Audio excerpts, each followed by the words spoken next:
กาสบายดีพ่อแม่พี่น้องสุขและFCทุกคนในบรรยากาศงามเศร้าๆมื้อนี้กะมื้อสันวันดีมื้อสีวันสอบมื้อประกอบวันงามมื้อนี้บ่าวคำพูมาขึ้นเรือนใหม่วานนี่แหละพี่น้องเอ้ยที่เพิ่นแต่งอยู่ก็กินวานในมื้อนี้ก็เป็นมื้อสันวันดีพี่น้องก็สิได้ขึ้นเรือนใหม่ตอนนี้อาจารย์เพิ่นสิมาสูตรพี่น้องเอาในบรรยากาศงามเศร้าเลยพี่น้องเลยเพราะว่ามันสุ่มมันเย็นพี่น้องตอนนี้ก็ประมาณ6 โมงเลยพี่น้องหรือว่า7 โมงนะขึ้นเรือนใหม่เลยพี่บรรดาญาติพี่น้องเพิ่นก็ได้หลั่งไหลกันมาเลยพี่น้องมื้อนี้มาเบิ่งกันว่าเพิ่นเฮ็ดแบบใดทางชนเผ่าเพิ่นขึ้นเรือนทุกคนอันนี้ก็เป็นเรือนหลังใหม่ที่จะขึ้นมื้อนี้เลยพี่น้องเอามาเบิ่งนํกันพี่น้องว่าเพิ่นเฮ็ดแบบใดทางชนเผ่าเพิ่นพี่น้องเอ้ยมื้อนี้บ่าวคำพงก็ได้มาขึ้นเรือนใหม่พี่น้องมื้อนี้อันนี้เป็นบ้านโนนคูนเลยพี่น้องเมืองจำพรแขวงสะวรรณเขตบรรดาญาติพี่น้องตอนนี้ก็ได้หลั่งไหลกันมาเลยพี่น้องสิได้ขึ้นเรือนใหม่แต่เช้าเพราะว่าเอายามเย็นยามร้อนก็บ่ได้พี่น้องไปเบิ่งนำกันพี่น้องว่าเพิ่นสิเฮ็ดจังไดพี่น้องช่วงนี้ก็ช่วงปีใหม่เลยพี่น้องเอ้ยบอกเข้าว่าอะไรยังมันกงกัน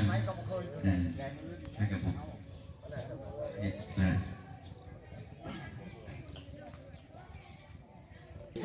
มาเบิ่งทางนี้กำลังได้เวลาเรื่องบริเดอร์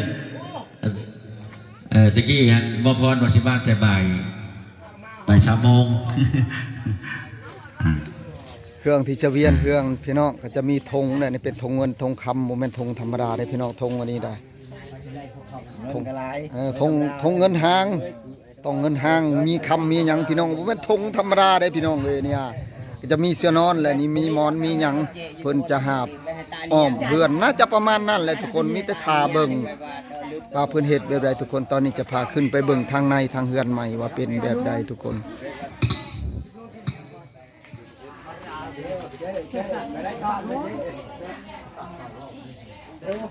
อ๋อเฮือนก็งามพี่น้องเอ้ยขึ้นไปเบิ่งทางใน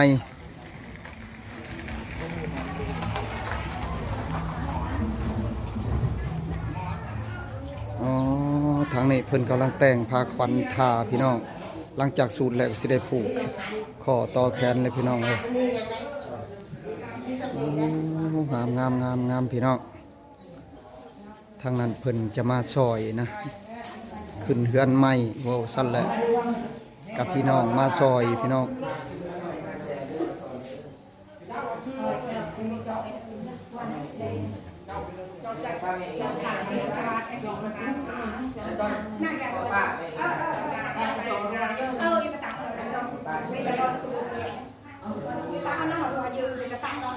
อันนั้นจะเป็นเจ้าของเฮือนเพิ่น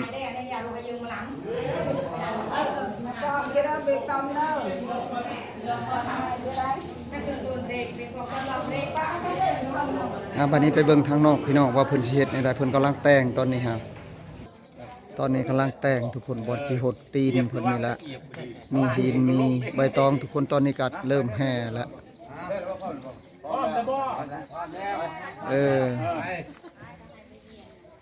ไปยัง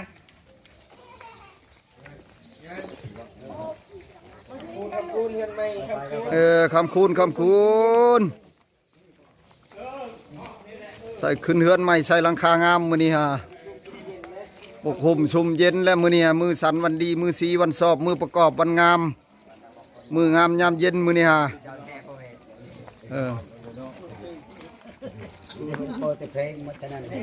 เขาบ่เปิดใช้เพลงพร้อมโอ้ย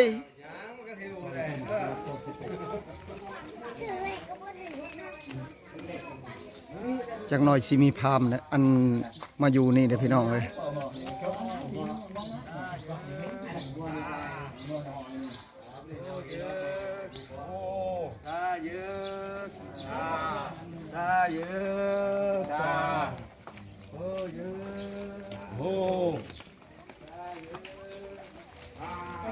จะซิงไปน้ำหลังคนลูกนะค่อยๆย่างลูกหับทงเงินทงคำเนาะ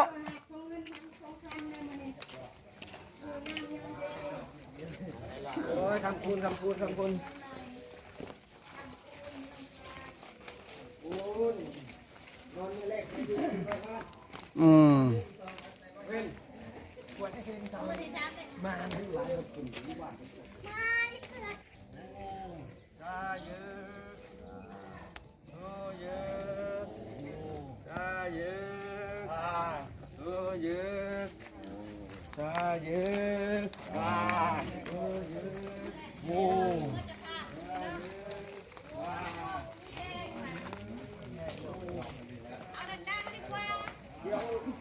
ได้สองจอกสามจอกจะหน่อยก็ อืม บริเมื่อบ้านเลยเมื่อส่งเมียมาได้มือเนี่ย ตามเมื่อพบกันรถ เอาไม้เข้าไปเด้อเอาไม้มาตอบกันเด้อเอาไม้มาเนี่ยไม้กันเอาไม้มาเนี่ยไม่เอามาตอบกันจะได้ไม้แล้ว ไม่นะถือว่าครบ3หอบเลยพี่น้องเอ้ยตอนนี้ก็ดีอืม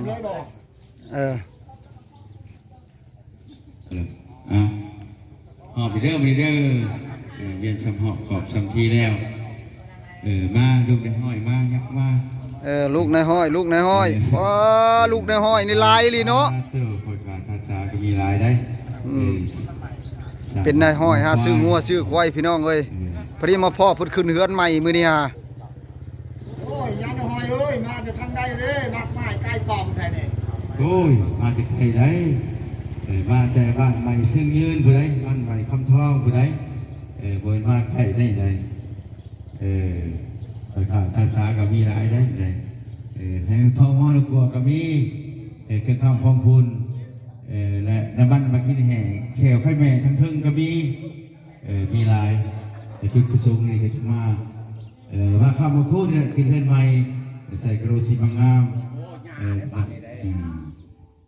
เชิญได้ยานหอยเอ้ยขึ้นมาขับมาคูนได้ มีลายได้มีลายคอยขาจ่ายซาสร้างมางอควายประฟุตประทำแห่ลูกทองมอลูกกัวกระบี่น้ำมันเมื่อกี้แห่คอยข้าแม่ทั้งทึ่งกระบี่มาขับมาคูนมาเด้อมาเด้อ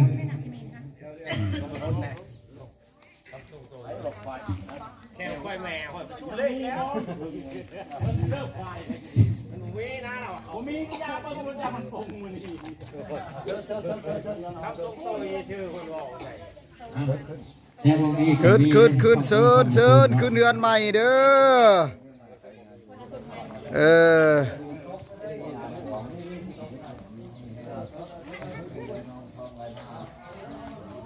ขึ้นเชิ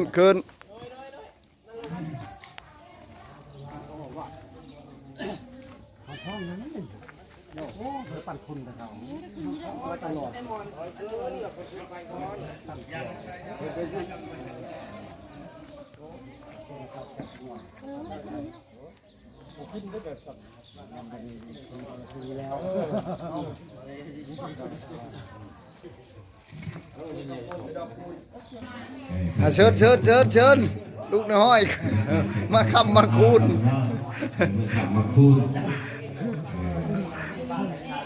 สิบวันหนังไปนอนกันนะ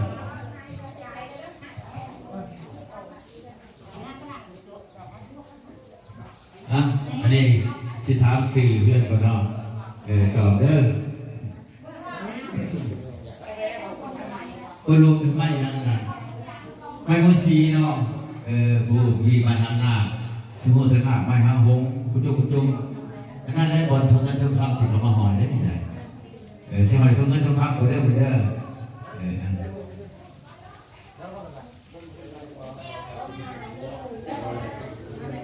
เพิ่นสิเฮ็ดแนวใดพี่น้องเบิ่งกรรมพี่น้องว่าเพิ่นสิเฮ็ดแนวใด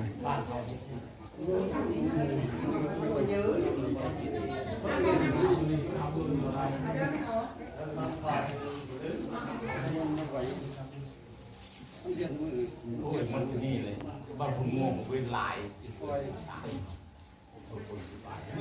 ลายเนาะ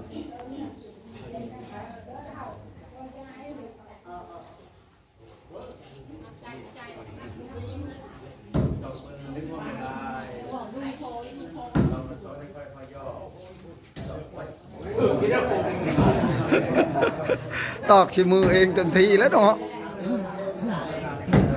ตอกชิมือเองเต็มทีแล้ว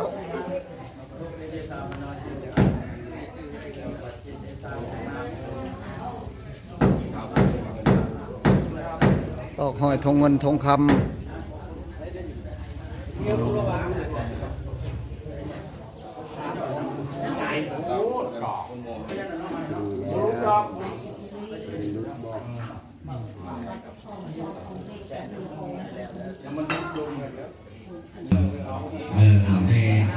ในขณะนี้การทาง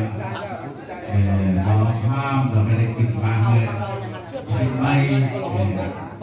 ผ่าไปเนาะได้คิดมาแล้วมาดี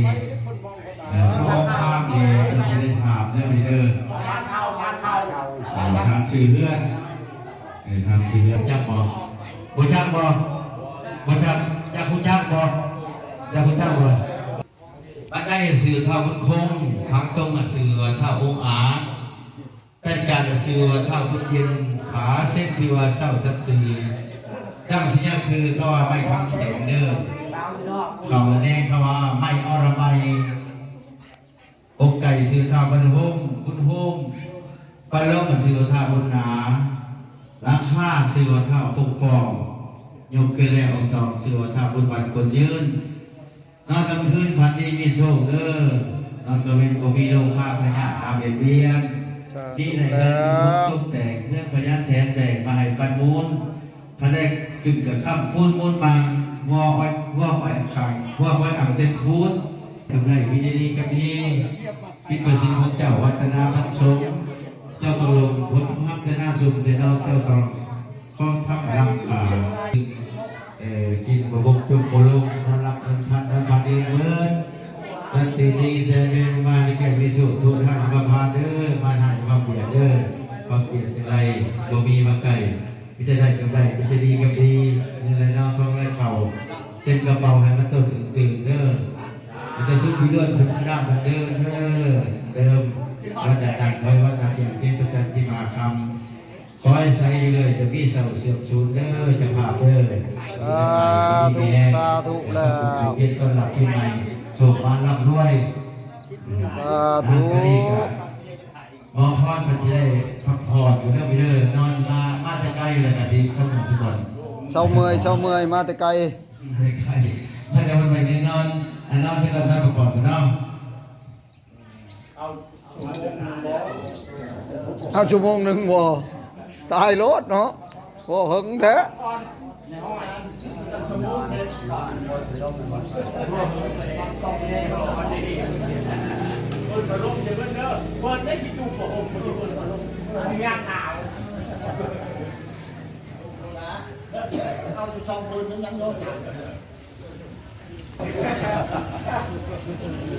บุคันจากเถื่อตี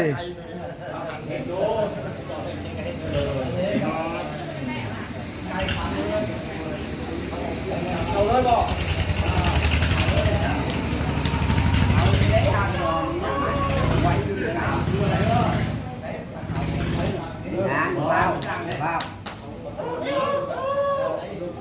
คันคอยเถอะไก่นี่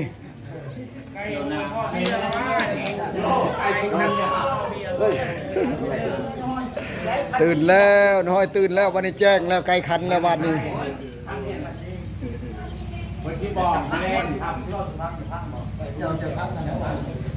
เอาไม้ให้พ้นเนี่ยเอาไม้ให้พ้นเนี่ย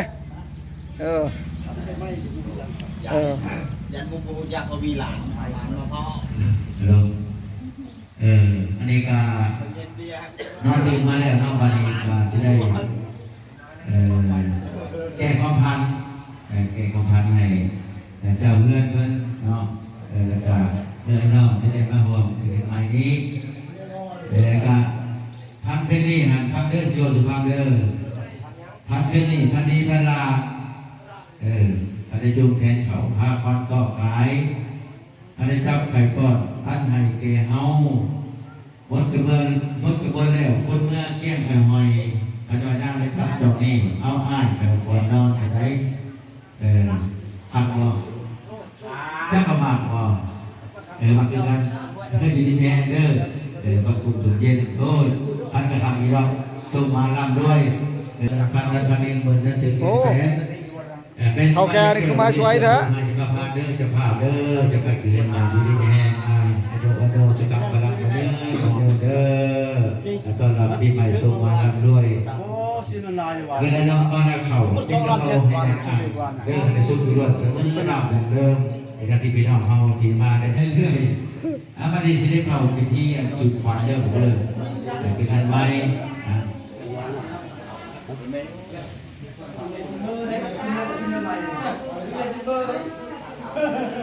โย่ขึ้นเฮือนใหม่ถึงเลขถึงเบอร์แล้วเฮ้ย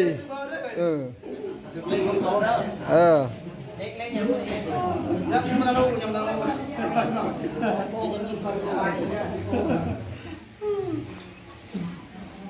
วันนี้ก็ถึกว่าแมนบ่ถึกแม่กินบ่ถึกแม่กินติลูกอยู่ลูกปันกันลงมา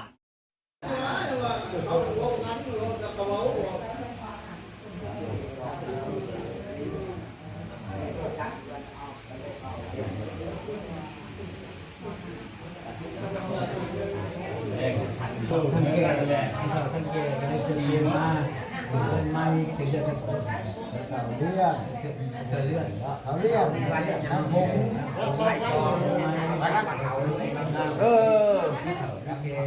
มีมอฟอนมาบอกมาว่ามาเยี่ยมทั้งห้องขอสวัสดีคุณใหม่และตัวคุณเลือดกันเลือดเกี่ยวแต่พิจารณาด้วยจำราภาษี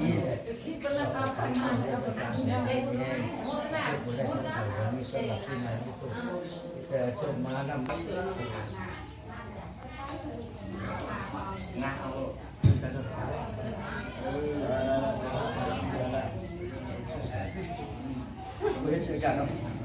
โออะระหะโตสัมมาสัมพุทธัสสะนะโมตัสสะภะคะวะโตอะระหะโตสัมมาสัมพุทธัสสะนะโมตัสสะภะคะวะโตอะระหะโตสัมมาสัมพุทธัสสะพุทธังอายวัตนังตอนนี้ก็ได้มาผูกคอต่อแขนก็ได้แล้วเป็นเทียเรียบร้อยพี่น้องเอ้ยนะบรรยากาศยามเช้ากับพี่น้องก็มาหลายตอนนี้กำลังรับประทานทุกคนเป็นขนมจีนถือว่าข้าวปุ้นพี่น้องกินก่อนตอนนี้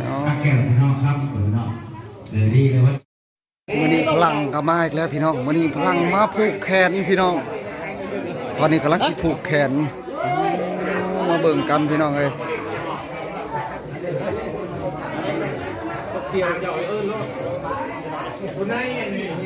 พลังมาขึ้นเฮือนใหม่อยู่เมืองลาวพี่น้องเบิ่งพลังผูกแขนสิเฮ็ดจังไดพี่น้อง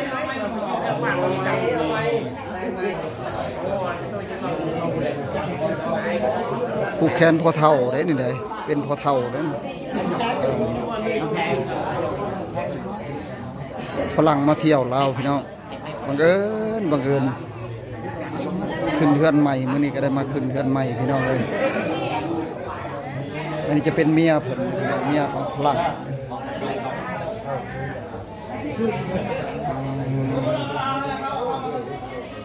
ไปผูกแขนไม่เท่าทางนั้นอีกแล้วเราสิผูกแขนนะแม่ต้นเอ้ย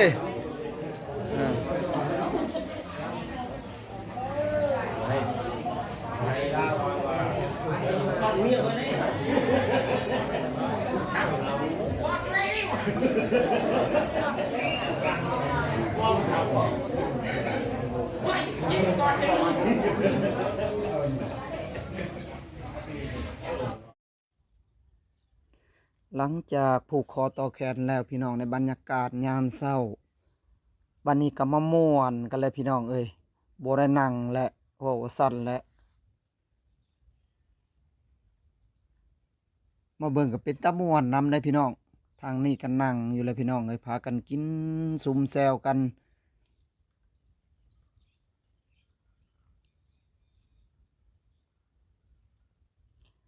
มาเบิ่งทางนอกนะเป็นกลุ่มต่างหากได้พี่น้องบ่ได้อยู่นำกันอันนี้เป็นกลุ่มฝรั่งนะพี่น้องมาเที่ยวพอดีบังเอิญขึ้นเฮือนใหม่พี่น้องเพิ่นก็แวะเข้ามาทักทายนำพี่น้องทางพังลาวเฮาพี่น้องมาขึ้นเฮือนใหม่ว่าซั่นเลยพี่น้องเอ้ยมื้อนี้ก็มีโอ้ทางบ้านบรรดาญาติพี่น้องกันหลายคู่หลายคนกำลังตำจอกกันเลยพี่น้อง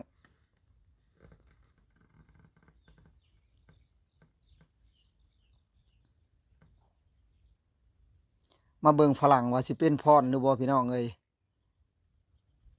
แต่ฝรั่งเนี่ยบ่ได้ขี้คุยเด้พี่น้องเข้าได้หมดอันน่ะเบิ่งแล้ววาดพรของฝรั่งเลยเด้อพี่น้องนี่โอ้ยมักม่วนเด้อพี่น้องเอ้ยฝรั่งนี่ก็ดี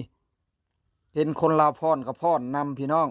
ทางนี้จะเป็นแผนกแม่ครัวกำลังจัดการพี่น้องทางอาหารการกินให้พี่ๆน้องๆเฮาได้อยู่ได้กินหมดสู่คนพี่น้องเอ้ย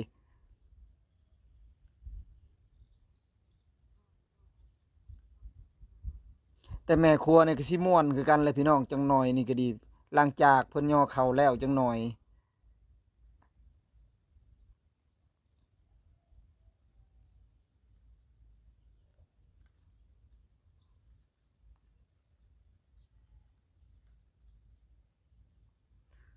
เอากันแล้วทางนอกนี่เอากันแล้วบานนี่กำลังแหละพี่น้องบ่จักยกโป้บ่จักหยังเลยพี่น้องเอ้ยแต่ว่าสื่อสารกันบ่ได้เด้พี่น้องทางเฮาก็บ่จักภาษาเพิ่นหั่นน่ะเห็นแล้วพรนะหั่น